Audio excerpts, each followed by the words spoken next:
A todos los que estamos aquí presentes, todos tenemos el Ruach HaKodesh. Señor, toda la gloria de lo que se predique aquí es para ti y perdónanos si cometemos algún error. Estamos todos aprendiendo y madurando y te pedimos sabiduría. En el nombre de Yeshua, amén. Ok, vamos a comenzar. La parashá de esta semana se llama Beshalach. Lo traducen como envió, pero en realidad es en él envió.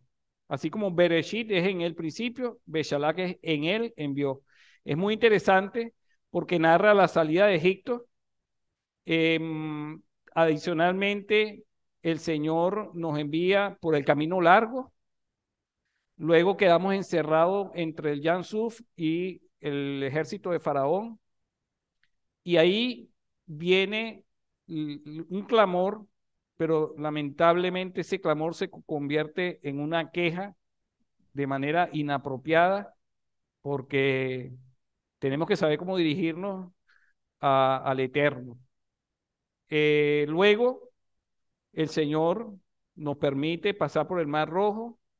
Ahí nos da una gran enseñanza de cuándo debemos orar, cuándo debemos estar en silencio, cuándo debemos avanzar, cuándo debemos todo ese tipo de cosas. También nos dice que si vamos por el camino corto, no necesariamente ese es el mejor camino, porque el pueblo de Israel no estaba preparado para enfrentarse a la guerra y en medio del campo abierto, el Señor sabía que nos íbamos a devolver para Egipto. Por eso nos lleva por el camino largo. Él respeta nuestro libre albedrío, pero quiso ponernos en una posición donde no teníamos opción para poder manifestar su gloria y para poder dejar atrás a nuestros enemigos. Él estaba tratando de una manera muy especial con nosotros. Abre el Yansuf, pasamos por el Yansuf, sabemos que somos bautizados en medio del mar, como dice Brihadashah, por medio de la nube. Seguimos camino, llegamos a unas aguas que estaban amargas. Ahí también hay una gran enseñanza, cómo podemos endulzar la amargura de nuestro corazón. El Señor nos da la fórmula. Pero ahí tenemos la segunda queja, la segunda murmuración.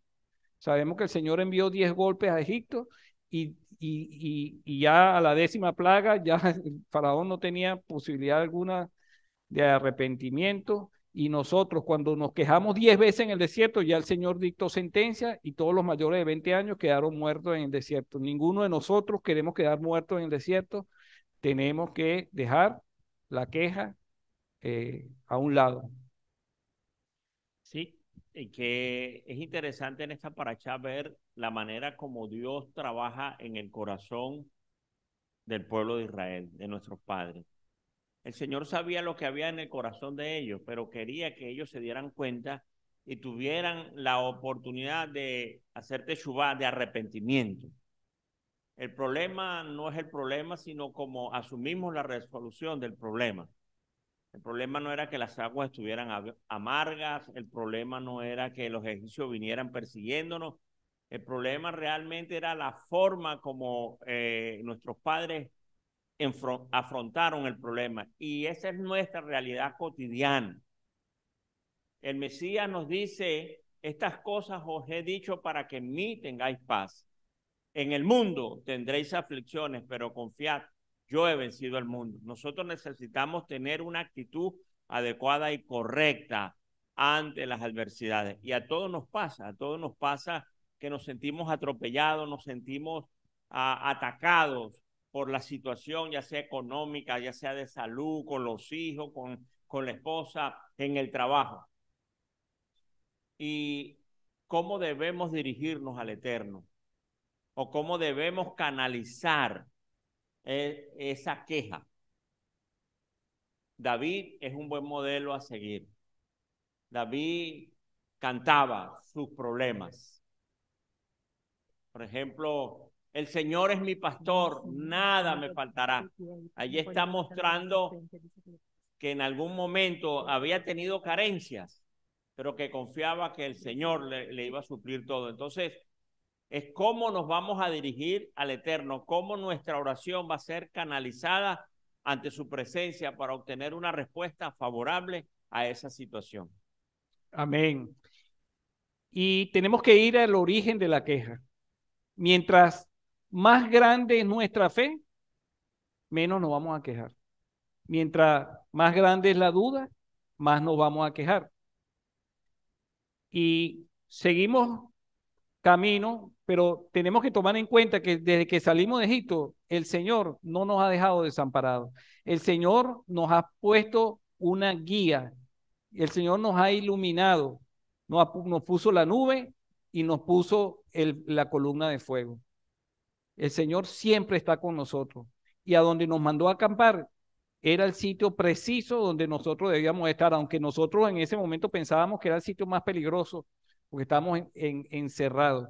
Pero donde no hay camino, el Señor nos muestra el camino. Donde hay oscuridad, el Señor nos muestra la luz. Pasamos por el Mar Rojo, seguimos camino, teníamos hambre y, perdón, después que pasamos por las aguas amargas, que el Señor las endulza, a pesar de que nos quejamos inapropiadamente, teníamos hambre, nos volvemos a quejar de una manera no adecuada y el Señor nos da codornices, nos da el maná, nos da las instrucciones para el Shabbat, para ponernos a prueba a ver si obedecíamos. Seguimos camino y ahora teníamos sed de nuevo. Volvimos a murmurar.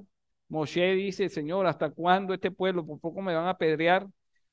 Y el Señor dice, se están quejando, no es contra ti, es contra mí. Y le ordena a golpear la roca. En el Brit Hadashah se dice que la roca es Mashiach. Y al golpear la roca, habla de la muerte de Mashiach y sale agua. Cuando le pusieron, lo traspasaron con la lanza, salió sangre y salió agua. El Señor dice que si bebemos esa agua, jamás tendremos sed, porque son agua para vida eterna. Pero no vamos a predicar sobre eso. Ya esta es la cuarta queja. Solamente en esta parashá de las 10 quejas habían 4. Esta es la cuarta queja. Y después inmediatamente somos atacados por Amalek.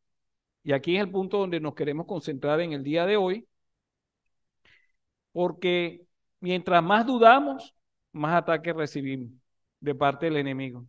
Y el enemigo aquí, mientras cuando el pueblo de Israel sale de esa manera tan espectacular y el ejército de Faraón queda hundido en el mar, todos los pueblos alrededor estaban con un temor muy grande por el Dios de Israel y por el pueblo de Israel.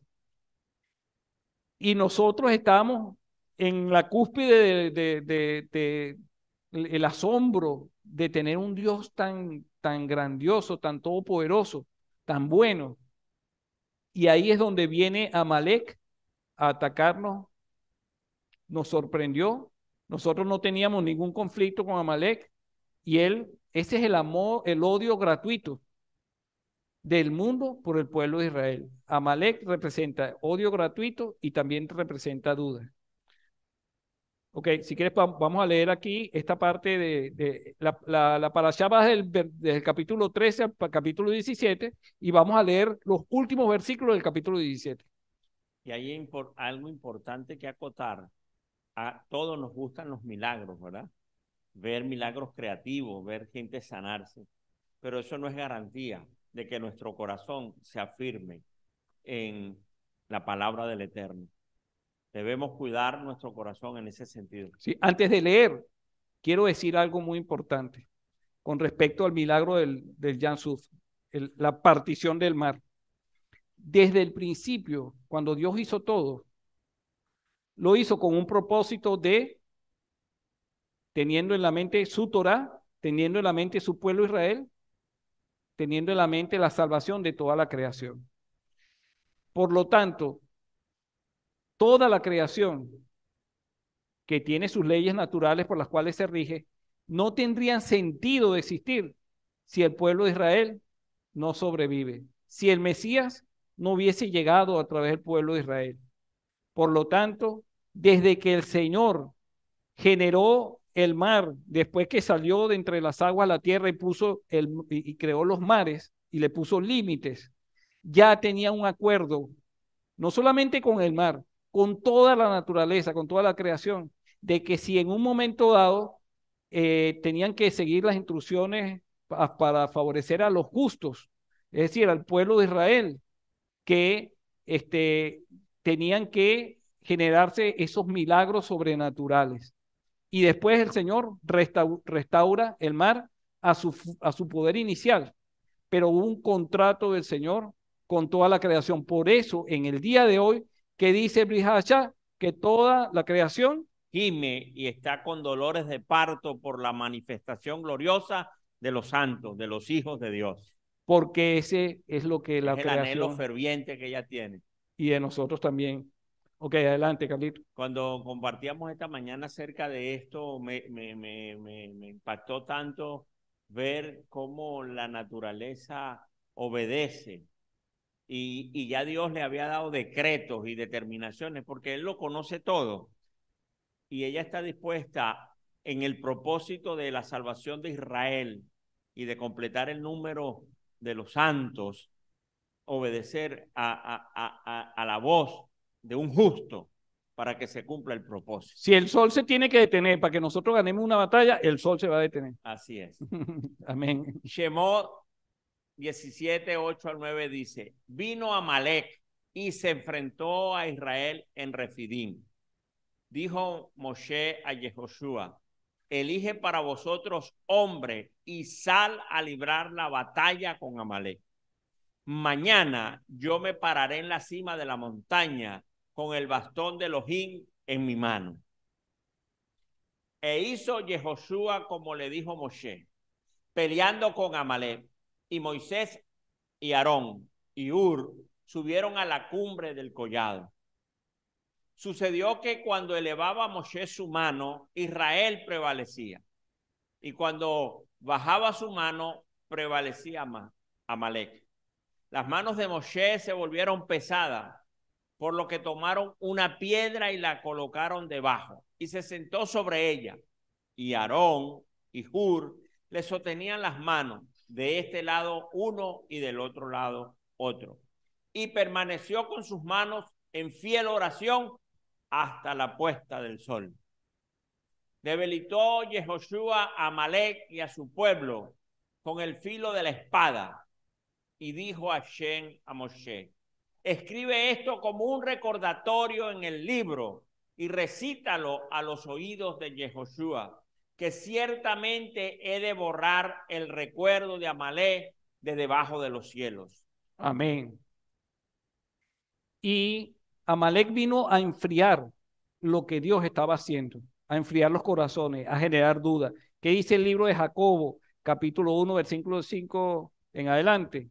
Si alguno tiene falta de sabiduría, pídala a Dios, el cual da a todos abundantemente y sin reproche, y le será dada, pero pida en fe, no dudando nada. La palabra duda en griego es diacrino, que se compone de dos palabras. Dia, que es completamente de un lado para el otro, como las olas del mar, arrastradas por todo viento de doctrina, por el viento.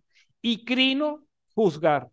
Entonces, todo el tiempo estamos en duda, no sabemos qué decisiones tomar, porque no sé si esto, si lo otro, estoy para acá, estoy para allá.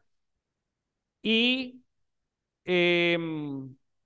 a veces también el exceso de juicio nos hace ir demasiado lejos y vacilar. En Romanos 14, 23 dice, pero el que duda, si come se condena, porque no lo hace por fe. Y todo lo que no procede de fe es pecado. Lo contrario a la duda es la fe. También esta palabra la vemos en este pasuk, este versículo de Hebreos Hechos 11, del 1 al 3. Y los apóstoles y los hermanos que estaban en Judea oyeron que también los gentiles habían recibido la palabra de Dios. Y cuando Pedro subió a Jerusalén, los que eran de la circuncisión contendían con él, diciendo, ¿por qué has entrado a hombres incircuncisos y has comido con ellos? En este caso, la palabra habla de un exceso de juicio. Y ese exceso de juicio lo pone a dudar de que, o sea, tú no puedes estar con los gentiles, te vas a contaminar, no sé qué broma. Y entonces, me acuerdo que Pedro en un momento dudó y Pablo, Saúl, lo reprendió. Entonces comenzó Pedro a narrarles por orden lo sucedido, diciendo, estaba yo en la ciudad de Jope. Bueno, todos conocemos esa historia. Pedro dudó de lo que Dios le estaba mostrando, pero después cuando fue y atendió el llamado y entró en la casa de estos gentiles, él y le predicó y recibieron el Ruach HaKodesh, él entendió que no se le debía llamar inmundo ni común a lo que Dios había limpiado. Allí es bien importante no permitir que la duda nos saque de nuestra obediencia. La duda bien trabajada puede beneficiarnos, o sea, porque nos obliga a buscar, a indagar y a asegurarnos, ¿verdad? Entonces, cuando viene un pensamiento a nuestra mente, ¿qué es lo que tenemos que hacer? Someterlo a la palabra. Y no debemos abstenernos de la obediencia que el Señor exige y demanda de nosotros. Allí tenemos ese ejemplo con Pedro. Ya saben, Dios le mostró un rollo, le mostró unas cosas allí.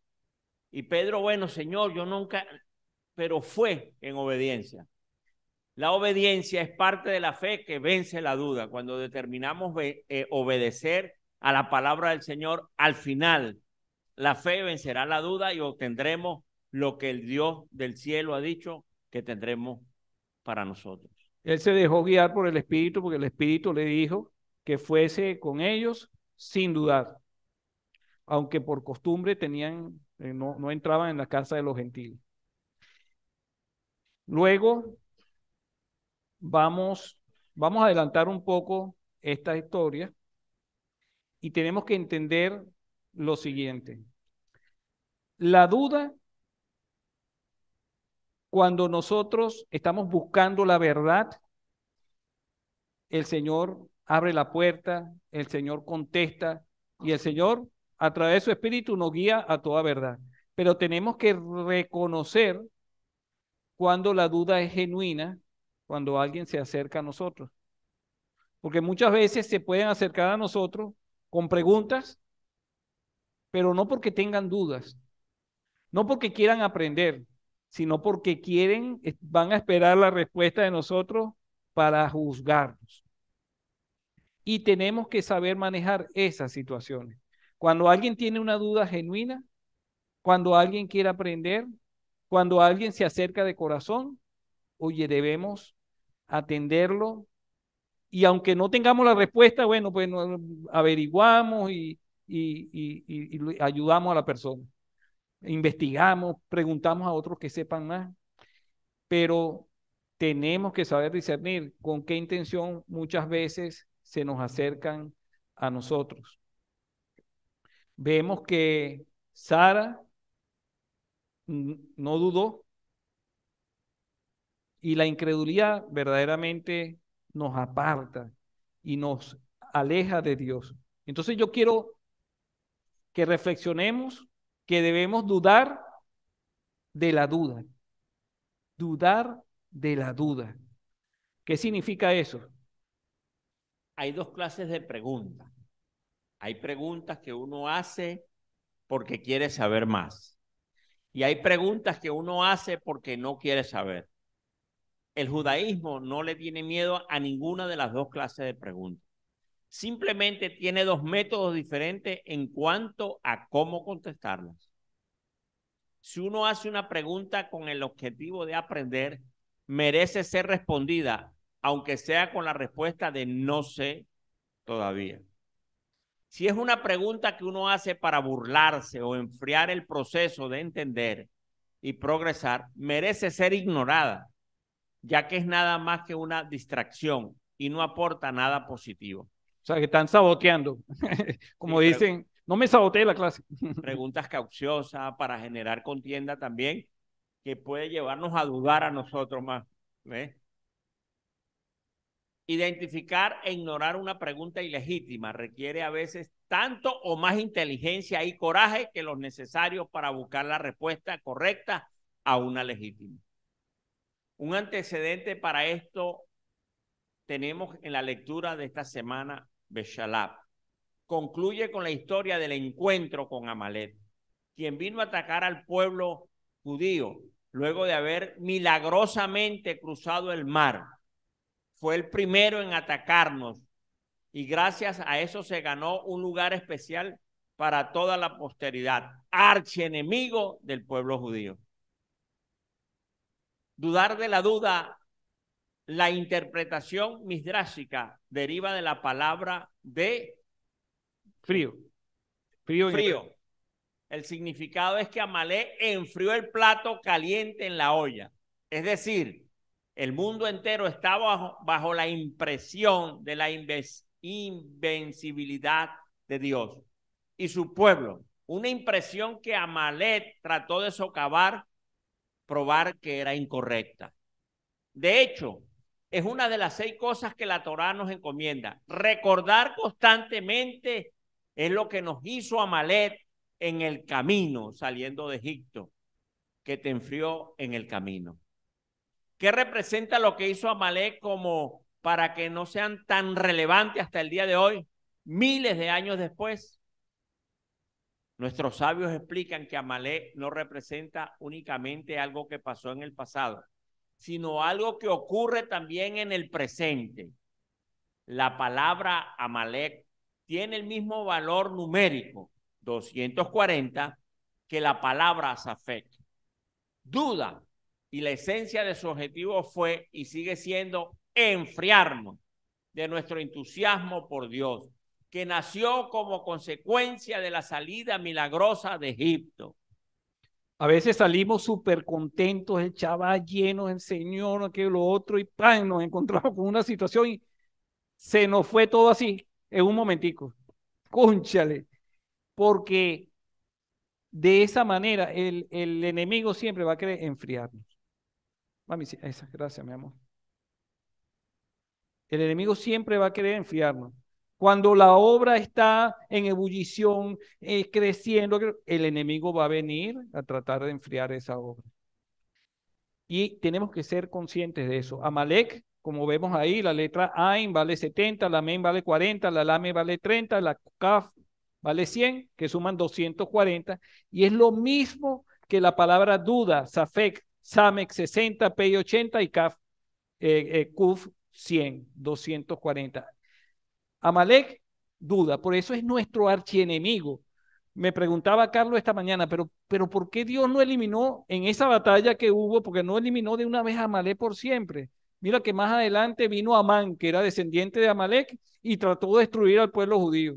Por ahí me preguntaban, no sé si mis hijos, que si Hitler era amalecita. Yo le dije, mira, yo no sé si de sangre era amalecita, pero que tenía el espíritu de Amalek lo tenía, seguro. Pero hasta el día de hoy, ¿por qué no se ha eliminado ese enemigo? Porque la duda, mientras tengamos libre albedrío, tenemos la capacidad de dudar. Nos pasa cualquier cosa, Señor, que tú nos abandonaste, que por qué yo, tal, aquello otro, empezamos a quejarnos y viene la duda. La pregunta no debe ser ¿por qué me pasa esto? La pregunta correcta debería ser ¿para qué el Señor permite que esto pase? Porque en ningún momento debemos atribuirle nada a Satán tampoco, sino que el Señor permite que las cosas pasen para nuestra edificación. Claro, ¿y para qué no vamos a ser las víctimas si el Señor ya nos salvó? No tenemos que jugar ese papel de víctima.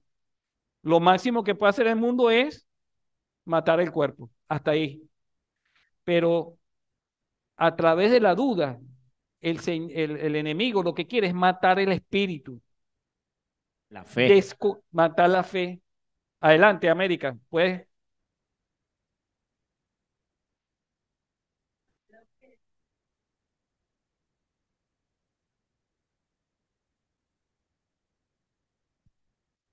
Que la duda siempre va a venir a nuestra vida porque precisamente estamos en un proceso de crecimiento, de aprendizaje, de desechar cosas, como dice la palabra, despojarnos del viejo hombre, el cual está viciado conforme a los deseos engañosos y vestidos del nuevo, creado según Dios.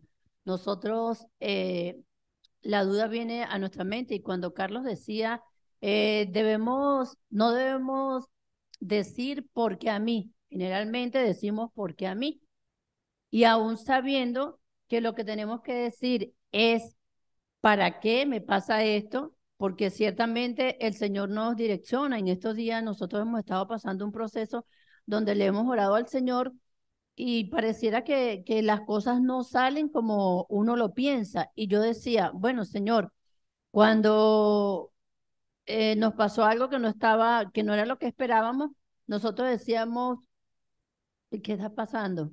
Estamos orando al Señor. Sin embargo, yo me vine a la mente una palabra, bueno, Dios nos está direccionando. Pero ¿qué pasa? Viene la duda a nosotros porque uno dice, bueno, pero Dios me está direccionando, pero yo no veo que es para donde queremos ir o lo que queremos lograr. Pero es así. La duda viene y es importante pues que nosotros podamos tener esa confianza. Viene como a probarnos. Una de los relatos que hay allí en la paracha de esta semana habla de que nosotros a veces creemos que Dios quiere probar nuestro corazón. ¿Lo quiere probar? ¿Sí o no? Sí, ¿Ah? yo creo que sí. Ciertamente. Pero ¿qué hay en nuestro corazón cuando suceden las cosas? O sea, el Señor lo permite, es para que nosotros mismos nos demos cuenta, porque el Señor sabe lo que hay en nuestro corazón. El Señor sabe nuestros pensamientos, pero todas estas cosas suceden para que nosotros podamos ver lo que realmente, cuál es como el propósito, cuál es la motivación. Entonces viene esa duda que bien manejada, guiados por el Espíritu Santo, pues nosotros vamos a avanzar y necesitamos tener un poco de paciencia y orar al Señor. Bueno, Señor, aunque no entiendo, estoy aquí dispuesto a obedecer tu palabra. Amén. El Señor no necesita probarnos para averiguar qué es lo que hay en nuestro corazón.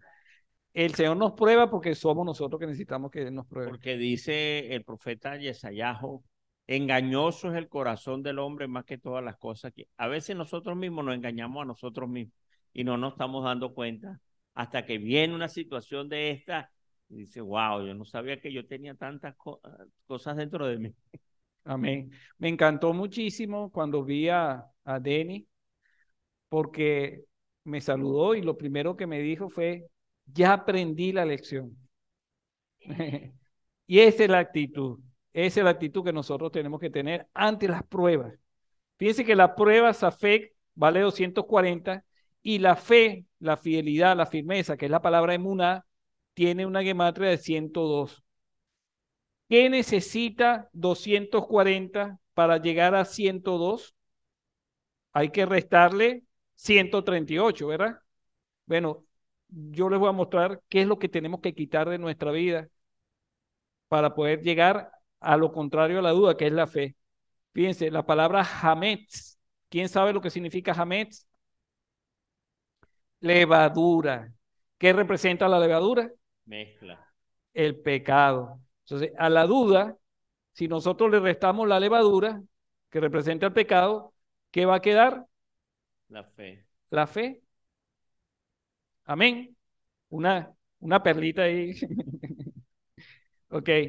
Sí, Amalek representa la cabeza de la serpiente antigua y que tiene esa lengua viperina dividida en dos que nos pone a dudar, ¿no? Inyecta su veneno y nos pone ahí. La duda es el veneno de la serpiente y la inocula en nuestros pensamientos, en nuestra mente. Dice Amalek, según, esto es una recreación de los sabios, que Dios creó el mundo entero, partir un mar que Él mismo creó, no es nada de qué impresionarse, arguyó. eso es lo que dice Amalek. Ay, no, Amalek. gran cosota. Gran cosa. Ay, sí. Ahora bien, ¿tiene sentido o no tiene sentido su razonamiento? Si Dios puede crear el universo, ¿por qué impresionarnos de un milagrito como partir un mar? La respuesta está en él. Entonces, ¿qué? La conclusión de su razonamiento. Con su pregunta, Amalek quiso lograr que se entusiasmen más aún de lo que estaban o menos. Quiso decir que deberían entusiasmarse por la naturaleza, un milagro constante, igual o más que por un milagro específico, o que el milagro no era nada de qué impresionarse. Dado que su objetivo fue enfriarlo, su pregunta dejó de serla y pasó a ser una mera duda, una excusa. En otras palabras, antes de tratar de responder a una pregunta, es importante saber cuál es el objetivo de la misma y qué sería la implicancia al hacerlo. Hay preguntas que son nada más que actitudes sugestivas, predeterminadas, disfrazadas de preguntas honestas y objetivas. No se resuelven con respuestas. Así es. A mí, no hace mucho nos escribieron en las redes sociales, ¿qué significa Hashem? ¿Por qué le dicen Hashem? Entonces uno, inocente, Hashem significa el nombre y se refiere al nombre de las 4 letras, Yod, Hei, y Vav y Hei. Inmediatamente, no, porque ese no es el nombre, porque le dicen así, que no sé qué. ¿Qué estaba haciendo? Estaba preguntando porque quería aprender. No, lo que estaba era lanzando el anzuelo para después cortarnos la cabeza. Ok. Una buena pregunta para hacerte sobre la pregunta es, ¿la respuesta a esta pregunta me va a ayudar a avanzar o me va a echar hacia atrás? Preguntas sanas ayudan a crecer. Dudas amalequitas están diseñadas para enfriar y paralizar. Aprovecha las primeras, las sanas, e ignora las que no son sanas. Vemos que la serpiente cuando se acerca a Eva empieza a hacer preguntas, aparentemente sanas, pero lo que estaba era montándola en la olla. Eso es lo que tenemos que estar apercibidos nosotros, ¿no? Cómo se están acercando a nosotros. Vemos cuando Yeshua entra a la ciudad por la mañana, tuvo hambre, vio una higuera en el camino, se acercó para tomar fruto, no halló nada y se secó, la maldijo. Y eso refuerza lo que habíamos dicho en un principio. La creación está diseñada para sustentar al pueblo de Israel y al Mesías mismo. Si no cumple con su función, desaparece, como si nunca hubiese existido. No tiene sentido de ser. Nunca jamás brote fruto de ti. Y al instante se secó la higuera, y al ver esto los discípulos se maravillaron y decían, ¿cómo es que la higuera se secó al instante? Y respondiéndole Yeshua, les dijo, en verdad les digo que si tienen fe y no dudan, no solo haréis lo de la higuera, sino que aún si le dicen a este monte, quítate de aquí y échate al mar, así sucederá.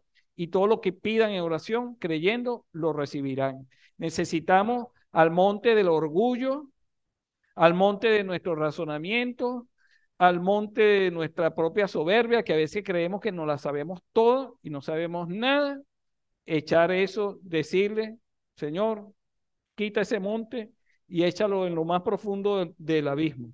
Ese debe ser nuestra oración. Y luego continúa diciendo, Carlitos. Cuando llegó Yeshua al templo, los principales sacerdotes y los ancianos del pueblo se le acercaron mientras enseñaba diciendo, ¿con qué autoridad haces estas cosas? ¿Y quién te dio esta autoridad? ¿Querían aprender? No. Ok, continúa.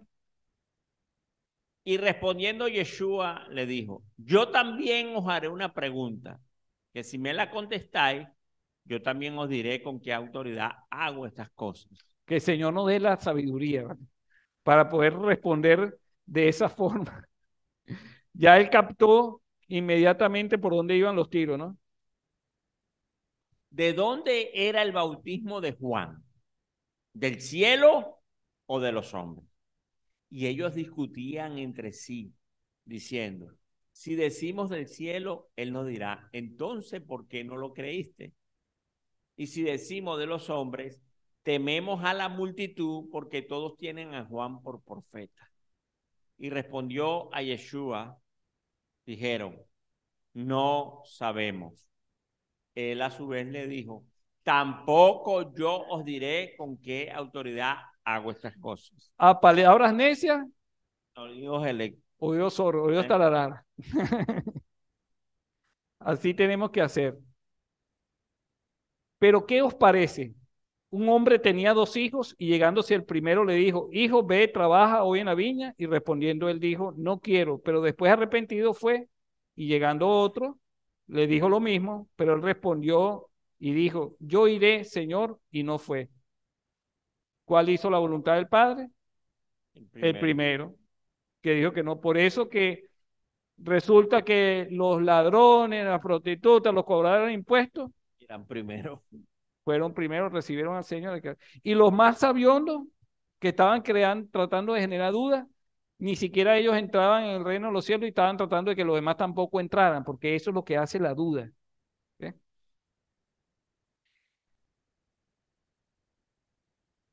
Para llegar a la parte final, quiero que analicemos quiénes eran las 2 personas que estaban al lado de Moshe, levantándole la mano derecha y la mano izquierda. Uno de ellos era Hur. Aarón, todos lo conocemos, pero ¿quién era Hur? Dice en Shemot 24, 13, 14. Y se levantó Moshe con Yehoshua, su ayudante, y subió Moshe al monte de Dios y dijo a los ancianos, esperadnos aquí hasta que volvamos a vosotros. Y he aquí que Aarón y Hur están con vosotros. El que tenga algún asunto legal, acuda a ellos. Una persona de alto nivel que era capaz de juzgar al pueblo con sabiduría. Mientras Moshe estaba en el monte Sinaí buscando las tablas, ahí estaba Hur con Aarón juzgando al pueblo. Hur significa lino blanco. ¿Y qué significa lino blanco? Muy bien. ¿Y eso dónde está? En Apocalipsis. Y a ella le fue concedido vestirse de lino fino, resplandeciente y limpio, porque las acciones justas de los santos son el lino fijo. Entonces, prestemos mucha atención. Moshe se cansó y cuando se le bajaban las manos, el pueblo de Amalek prevalecía sobre Israel. Pero cuando me mantenía las manos arriba, prevalecía Israel. Entonces, es muy importante la acción y la acompañada de oración. Pero para no cansarnos, necesitamos la ayuda de los unos con los otros. Por eso nosotros, además de nuestras oraciones individuales, promovemos la oración comunitaria para que nos ayudemos los unos a los otros, porque a veces se nos cansan las manos. Entonces, conéctate de lunes a viernes a las 6 de la mañana, hora de Miami, por Telegram, en el grupo Intercesores en la Brecha. Te esperamos. Amén. Ok. Vamos a ver cuál es la fórmula para derrotar a la duda en nuestra vida. Tenemos a Aarón de un lado, a Hur del otro lado, Moshe. ¿Y qué hicieron con Moshe? Lo sentaron en la piedra. ¿Qué representa Aarón? Representa el sacerdocio, la oración intercesora, el servicio al Eterno. ¿Qué representa Hur? El lino fino, la obra justa de los santos. ¿De qué me sirve yo estar orando al Señor, intercediendo por todo el mundo? Y si yo no practico el amor al prójimo, no practico los mishpatim, no practico los hukim, no doy testimonio en Shabbat, que esto es un testimonio, no practico los edot, entonces Amalek prevalece. Pero si yo practico el amor al prójimo y todo ese tipo de cosas, pero no tengo una vida de oración, tengo un brazo arriba y el otro abajo, Amalek prevalece. Necesito tener los 2 brazos arriba, pero necesito estar en la Torá, porque Moshe representa la Torá. No puedo decir que la Torá está abolida, o no puedo orar por el cochino para que Dios lo bendiga, y creyendo que Dios va a bendecir eso como un alimento. No, eso no puede ser. Tenemos que estar en la Torá. Pero todo eso, tenemos que estar sentados sobre la roca. La roca es la palabra Eben, que como todos saben, creo yo que todos saben, se conforma de 3 letras, la Aleph, la Bet y la Nun. La Aleph y la Bet es la palabra Ab, que es padre, y la Bet y Nun es la palabra Ben, que es hijo. Entonces tenemos que estar sentados en la unidad del Padre con el Hijo. Y entonces, con la oración intercesora, con las obras justas de los santos, centrados en la Torá y edificados en la roca fundamental que desecharon los edificadores, el Padre unido con el Hijo, tenemos victoria y vamos a prevalecer y la duda va a desaparecer de nuestras vidas y vamos a poder erigir un altar, como dice el final de la parashá, culmina de esta manera. Y erigió Moshe un altar y lo llamó Hashem Nisi, que significa Hashem es mi milagro.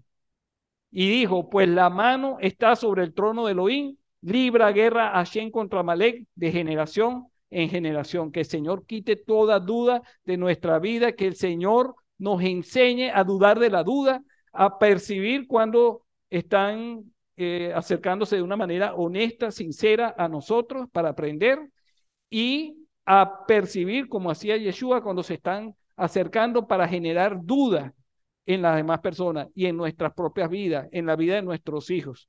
Así que vamos a orar. Sí.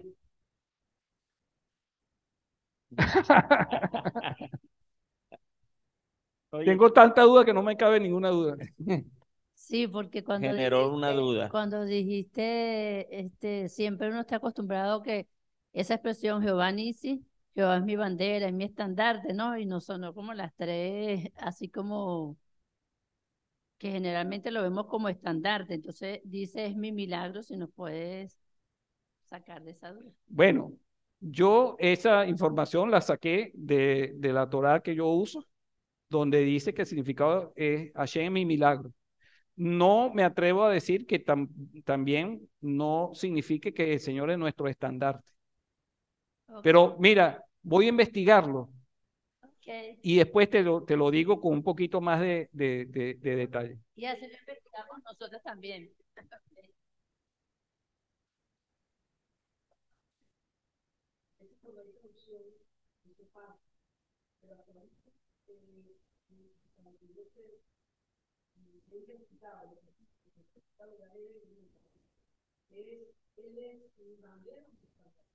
Estandarte.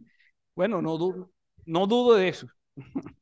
Y buena pregunta, lo voy a averiguar.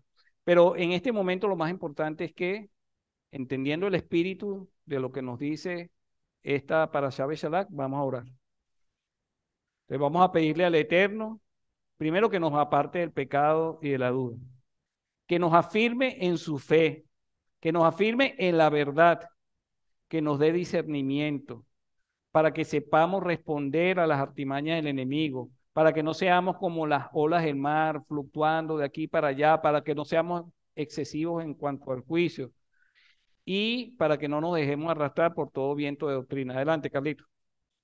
Ahí vemos la importancia del número 3, y yo le decía a Reinaldo esta mañana cuando estábamos estudiando, el Señor dice que donde están 2 o 3 reunidos en su nombre, Él está allí. Ahí teníamos a Moisés, a Aarón y a Hur. Además hacen como un triángulo, ¿no? Que no podemos profundizar en eso por el tiempo, pero es importante entonces, porque son mejor 2 que 1, ¿ok? Y recuerden, importante, la oración intercesora, las obras de los justos y estar sentado en el fundamento de nuestra fe que es Mashiach. Eterno Dios, Abacados, gracias porque hoy vienes a hablarnos a nuestras vidas y a enseñarnos que debemos trabajar la duda para edificarnos, para fortalecernos, no para llenarnos de temor, de angustia y de miedo, sino de fe, una fe genuina, una fe fortalecida en tu palabra y en tus hechos portentosos, en las promesas que le hiciste a los padres, en lo que tú, nuestro amado Mesías, dijiste, no los dejaré solos. Yo estaré con vosotros todos los días hasta el fin. Oh, aleluya. No estamos solos. Tú estás con nosotros como poderoso gigante. Tú vas delante de nosotros, pero también en la retaguardia. Tú vas como columna de nube en el día y columna de fuego en la noche. Eso no quedó atrás como un vago recuerdo, es un hecho real. que fue ayer, que es hoy y que será mañana. Tú eres nuestro ayudador, tú eres nuestro sustentador, tú eres el que nos sostiene con la diestra de tu justicia. Por eso la verdad de este salmo hermoso: caerán a tu lado 1000 y a tu diestra 10.000, mas a ti no llegará. Pues por cuanto has puesto en mí tu amor, yo también te libraré y te sustentaré, te guardaré. Aleluya. Gracias, Señor, por este día, este Shabbat. Gracias por la comunión. Gracias por permitirme ver a los hermanos Piña y bendecirnos con su presencia en medio nuestro. Gracias por tus misericordias que son nuevas cada mañana. Amén. Ve amén. Amén, Señor. Amén. Gracias, Señor. Bueno, ahora vamos a hacer esa ceremonia de separación para consolidar esa sabiduría que Dios nos ha dado en el día de hoy.